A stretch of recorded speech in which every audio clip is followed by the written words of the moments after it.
Enjabulweni School continued with its tradition of excellence even in the new IEB International Secondary Certificate ISC results, as it recorded 100% pass rate.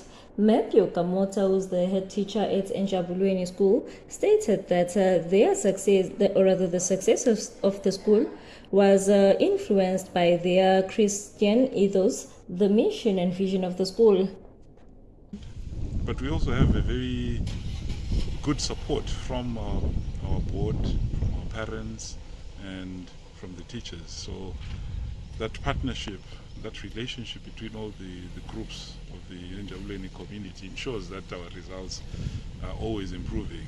And we don't just focus on the marks, we focus on constant improvement. We did face the challenges with COVID early in the year before the lockdowns went away and some of the unrest, but I believe that we never lost focus of the final goal, which was that the exams were still going to come. Ngiyakhumbula nje mhla ka 15 November abantwana bababhala luhlelo labo lwesingisi.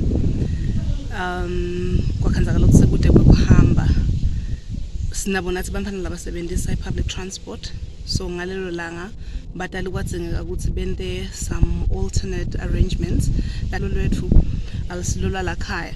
So kulikhona ukuthi singalumisa thina sithe manje kulumisa abantwana bekudingeka ukuthi babhale ngalelo langa. So bachubeka babhala, sibonga nje batali kusibambisa because bazama kubaletha abantwana baphindze babalanza ngesikhathi esifanele, sibonga naNkulunkulu ukuthi bafike emakhaya baphephile. Doreen Kametse Mdluli, who is the teacher at enjabulweni School, stated that even though the unrest has greatly affected them, but they were able to score such good rates. I'm Nuhla Twala reporting for Maswati Channel in Manzini.